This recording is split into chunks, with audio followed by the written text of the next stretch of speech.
12 ফেব্রুয়ারি তারিখে যে সংসদ নির্বাচন তফসিল ঘোষণা করেছে বৈধতা চ্যালেঞ্জ করে আমি আজকে রিট করেছি। অন্তর্বর্তীকালীন সরকারের মাধ্যমে নির্বাচন সংবিধানেও নাই, আরপিওতেও নাই। একমাত্র নির্বাচিত সরকার বা তত্ত্বাবধায়ক সরকার ব্যতীত সংসদ নির্বাচন পরিচালনা করতে পারে না। 2026 সালের 12 ফেব্রুয়ারি তারিখে যে সংসদ নির্বাচন তফসিল ঘোষণা করেছে এবং একই তারিখে গণভোট অনুষ্ঠানের জন্য আরেকটি তফসিল ঘোষণা করেছে, এর বৈধতা চ্যালেঞ্জ করে আমি আজকে রিট করেছি।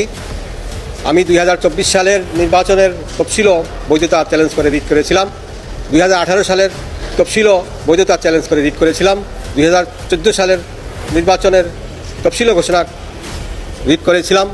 আজকে 2026 সালের সংসদ নির্বাচন এবং গণভোট নির্বাচন একই দিনে এর বৈধতা চ্যালেঞ্জ করে আজকে রিট করেছি এবং এই দুটি তফসিল কেন অবৈধ ঘোষণা করা হবে না এই মর্মে আদেশ চেয়েছি এবং রুল নিষ্পত্তি না হওয়া পর্যন্ত এই গণভোট এবং সংসদ নির্বাচনের তফসিল স্থগিত চেয়েও রিট করেছি। এখানে আইনি যুক্তি হল আমাদের গণপ্রজাতন্ত্রী বাংলাদেশ সরকারের সংবিধানে কোথাও গণভোটের বিধান নাই এবং অন্তর্বর্তীকালীন সরকারেরও কোনো বিধান নাই এবং যে কোনো সাংবিধানিক বিষয়ে নির্বাচন অনুষ্ঠান করতে হলে সংবিধানে থাকতে হবে এবং রিপ্রেজেন্টেশন পিপলস অর্ডার 1972 যেটা আরপিও সেখানেও থাকতে হবে। কিন্তু গণভোট এবং অন্তর্বর্তীকালীন সরকারের মাধ্যমে নির্বাচন সংবিধানেও নাই, আরপিওতেও নাই।